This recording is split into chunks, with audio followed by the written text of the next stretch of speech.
The first commonality that the Chinese Communist Party and the papacy share is imperialistic globalism. The second is that the CCP and the papacy are both totalitarian. Just a quick study of the ethos of the papacy when it ruled the known world, Europe, for 1260 years will reveal that she is a totalitarian system.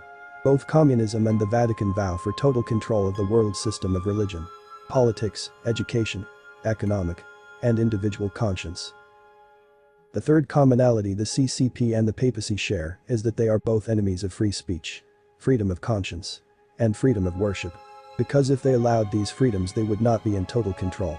The fourth commonality is that they both have their own spying system, not only to prevent defections but to punish defectors and silence critics. Both have their people in places of influence. Both the Roman Catholic Church and the CCP use tactics such as infiltration, coercion and blackmail, bribery, debt and honey traps. The Roman Catholic Church has approximately about 1.2 billion followers, most of them at the Pope's disposal, many of whom hold positions in Western governments. Communism during the period of the Soviet Union had its KGB, as modern communist China has its own agency, Ministry of Security, that is active in hacking, as well as stealing intellectual property, with informants and spies on its payroll. The Vatican has a host of secret societies such as Opus Dei, Knights of Malta and the Jesuits that more or less control intelligence agencies such as the CIA, NSA, DHS etc. The fifth commonality is both communism and Roman Catholicism despise capitalism and Protestantism. Because both Protestantism and capitalism guarantee freedom of speech, freedom of the press, freedom of religion, freedom of political preferences, and individualism.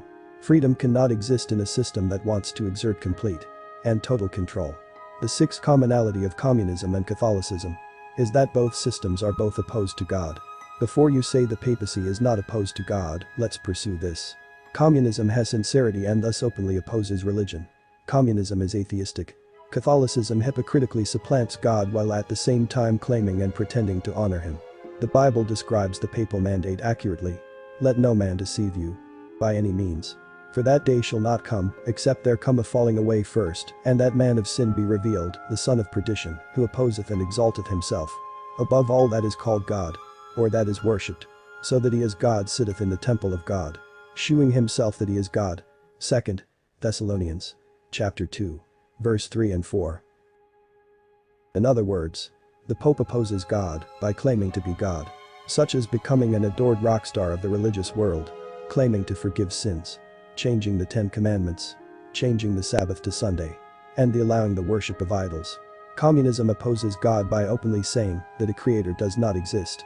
Karl Marx stated, "Religion is the sigh of the oppressed creature, the heart of a heartless world, and the soul of soulless conditions. It is the opium of the people." Communism places the state as a substitute for God, while the papacy places the Pope in the place of God. Catholicism is more dangerous because the papacy pretends the opposite of what it really is. The seventh commonality between communism and the papacy is that they both claim to care for the needs of the poor and for human rights. However, both have a terrible record in both areas. Both thrive in areas of extreme poverty. Have a look at the nations where Roman Catholicism is found. During the 1260 years of papal rule from 538 to 1798 there was ignorance, war, disease, social unrest and extreme persecution. The papacy raised extravagant monuments such as the Cathedral of Notre Dame, all at the expense of the poor. In Latin America the papacy has had over 500 years to improve the lives of its people, and thousands come in caravans to the USA looking for a better life.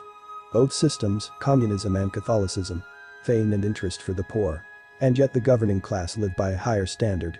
Behind the scenes, leadership dine on exquisite meals and live in luxury while crafting a public image of austerity.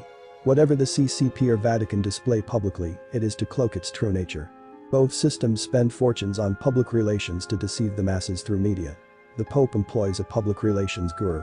China does the same. It is still a two-class system whether you're in a country controlled by the CCP or the papacy. The eighth similarity between these two systems is that they both have a history stained in blood and sought to silence those persons or groups who oppose their totalitarian aspirations. The CCP through leaders such as Mao Zedong, Jiang Zemin, Xi Jinping, have killed tens of millions of people directly or indirectly. Even to this day Muslims in the west of China are being held in concentration camps. There is also claims of organ harvesting, as well as the brutal suppression of dissenters, Tibetans, members of Falun Gong, as well as Christians. Xi Jinping has also banned the Bible from being sold on Amazon. Stating the Bible is a society-changing instrument, Xi Jinping has demolished churches and relentlessly persecuted and harassed Christians that attend home churches. Likewise, the papacy has liquidated millions of people as well. Historians claim the Vatican has killed somewhere between 50 to 80 million people for crimes such as dissent. Those who spoke out about papal corruption or protested that Catholicism is not based on the Bible were brutally crushed. Some were tortured on the rack. Some were burnt at the stake or rotted in prison. Similar to Xi Jinping's banning of the Bible, the papacy did the same, chaining the Bible to the altar in the Latin language. So the priest was the medium. This gave the papacy power, often distorting Bible truths. The ninth commonality between communism and the papacy. Both are inspired by a satanic power from beneath. And both systems are in the Bible. Militant atheism or communism is the beast that ascendeth out of the bottomless pit in Revelation chapter 11, and the papacy in Revelation 17, in its rise to power after its deadly wound.